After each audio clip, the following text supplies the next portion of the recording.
Capricorn. So let's jump into it and have a look and see what cards come up for Capricorn love.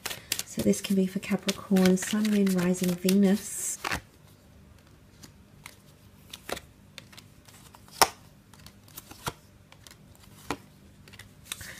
Okay, patience, patience. Something about timing is coming up here with the Temperance card. Now this could be a Sagittarius here, or it could just indicate that patience is being needed in a situation here. Something needs to be mediated this month between you and another person, okay? The water hangs in the balance here.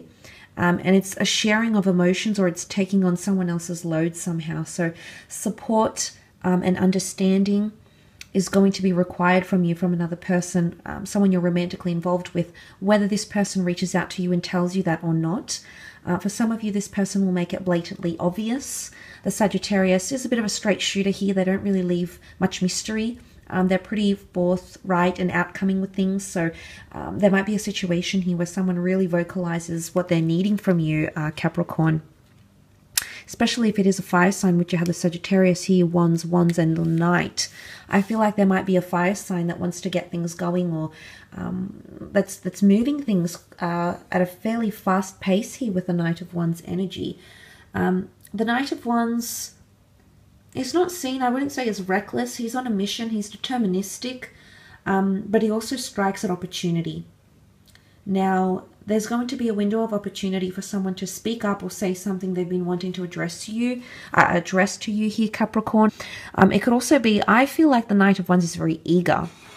So I feel like there's someone very eager, romantically, physically, sexually, very eager to be in your path, or to reunite with you, or to connect with you.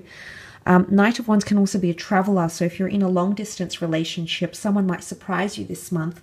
You might be visiting this person, they might be visiting you, or the two of you might even tee up a time to meet together. Could be travel opportunities coming in for romantic partners as well. And then the Six of Swords is here, which could further reiterate that travel opportunity or foreign lover that might be coming in. But it also speaks of a journey. Some of you might be faced with resistance in love. There could be a disagreement here, an impulsive decision that's made. There could be someone wanting to walk away, maybe not forever, but maybe for a few days, for a few hours. They might be disconnecting to you, from you, and they might be the ones that need to think and revisit these big questions that they have in love or philosophy, or questions around pacing. But both the Knight of Wands and the Knight of Swords are very similar in that regard, because he thinks very quickly, irrationally, and he acts on that. So he's the actor, he's the thinker. So impulsive decisions, whether yours or someone else's, a fire sign or an air sign here. If this is you, Capricorn, because you represent the Pentacles, if this is in fact you as the Four of Pentacles, you're actually withdrawing, much like that Four of Swords energy. So either you're withdrawing from a situation, or you're not fueling something. You're more sitting back and letting it unfold before your eyes, and then you might think about it, dwell on it, and really register what's going on here, and that's when you might take a course of action. But I feel for the most part, it could be that you're withdrawing from this person. You might notice yourself withdrawing from them. Or there could be a fellow earth sign around you, a fellow Capricorn, a Virgo, or a Taurus, who might be withdrawing from you. It's a quiet phase. It could be clinginess or codependency as well. There might be someone who's growing very codependent on you and what you provide, what you bring to them, or what you bring to the relationship, Capricorn. Expectations, okay, a lot of expectations here. Some expectations might not be met. And this is why that Seven of Swords is coming up. And I did mention wishes and fulfillment and fantasies and realities and things, someone trying to please you in that regard. But it might not meet the expectations that you have of this person or this relationship. I wouldn't say there's disappointments, but I would say there's possibly a situation here that needs to come to the surface and will come full circle, and it's either a lesson learned or it's going to elevate you, and you're going to see that you're actually past this phase in your life, or past a level, or past certain feelings. It's going to really solidify things for you, I feel. So that could also be coming up. But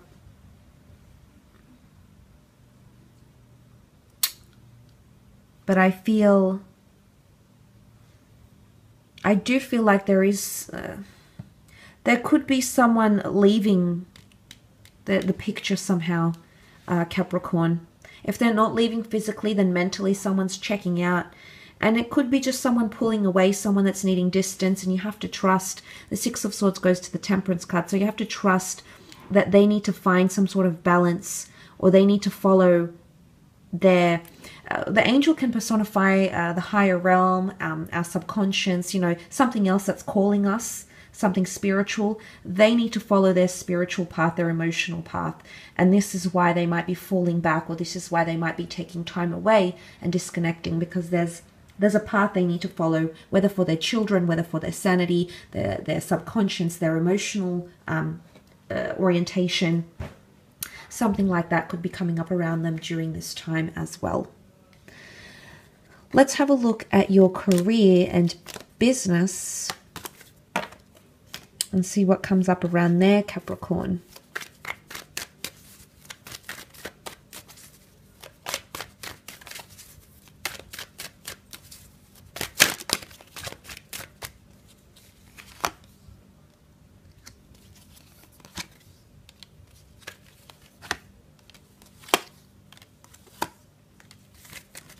Okay, an important meeting potentially for some of you involving a Cancer or an Aries person. Now, the meeting is the Six of Cups, and this person could be from your past, so you might be bumping into an old colleague, an old business partner. There might be someone you're meeting up with that you haven't for a very, very long time. There could also be opportunities to learn a new skill or go back to school in regards to your career, maybe a different career choice. That might also be the case, because children can represent development and education, working with children as well here.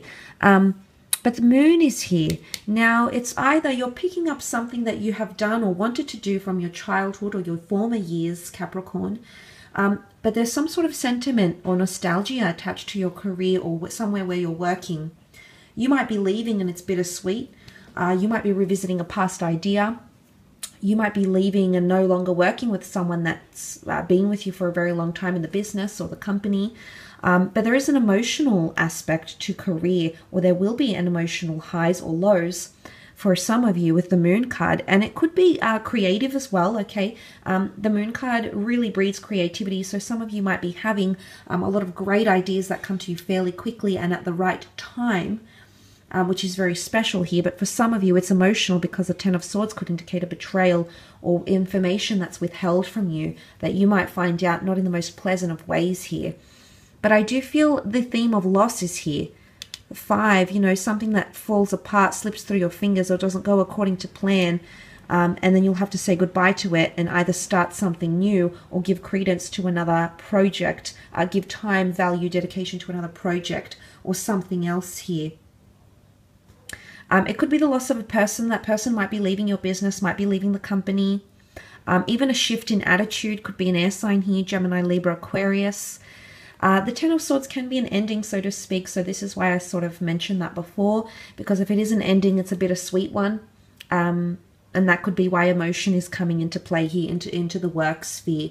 It could also be you learn something quite emotional, okay, about maybe you discover something about yourself, or you learn something emotional about someone you're working with. Maybe someone that's had a bit of a facade. You know, the Emperor has to be quite poised and cool, calm and collected because he represents his dominions. So he needs to be the face of everything that he rules over. So there could be someone showing you a softer side to them, or maybe a more vulnerable side in the workplace. It could also be that you cross a boundary for some of you that you're working with. You cross a boundary from a professional relationship with someone, and it could even be romantic. It could be romantic with the flowers here, the children, the excitement, or it could be an emotional boundary that you cross because of the connection. Maybe you share intimate things about your family, but there is a crossing of some kind here, and that's going to bring you closer to these people. It's also going to help you understand them a little bit better. Maybe understand the way they are, the attitude they have, or the reasons why they might display some sort of attitude or work ethic even. So that could help you piece some things together. Now, the Emperor could be in Aries and is for the most part quite intimidating. So it could indicate an intimidating person, a situation, a company, an organization. For some of you, it might be a job interview and you might become very nervous and anxious about this because the Emperor is pretty hard hitting, okay? He hits with the big questions. There's an intimidating factor. They're highly skilled, highly knowledgeable, and really appreciate wisdom and work ethic. So if this isn't like a job interview or an intimidating setting, just sort of be prepared for that mentally, I suppose, Capricorn, because that could be coming up. But I think for the most part, you have the skills. All your cups are here, so you have things, you have advantages, whether from skills or experience or something like that, that'll help you. If you have your own business, you might be taking on younger staff or less experienced staff, but there might be losses. There might be losses in the business, and you're just going to have to give something or someone a second chance. Second chances are coming back around. Second chances at ideas, at people, at projects, and things like that here with the Five of Cups. But I do sense there'll be a lot of stops and starts in business or career. But fortune is looking up. There could be someone influential with the Emperor, an agent, a collaborator, a sponsor, someone from management, someone from high up that might be watching you, might be wanting to connect with you, hear your opinion, hear your feedback. But let's look at the Emperor. The Emperor often rules new beginnings because the Emperor is the Aries. He ushers in the zodiac, the first of the zodiac here. So it's quite interesting that he's come up. You might be pioneering something here, paving way. The Aries is often a trendsetter. They're daring, they're adventurous, they take risks. They're known to take risks. So some of you might be taking risks in your career. They may pay off and be very much welcomed and really hit it off and blow up, or they might conclude in losses. Time will tell. I guess it's obviously we're all working with different companies in different areas, different industries, and in different careers. So obviously the result will differ for a lot of us. That could also be coming up. Some of you might be even working from home, or there's a focus on the home. Starting something from home, from the comfort of your home or community or neighborhood even, getting your name out there. So that's amazing to see. Well done,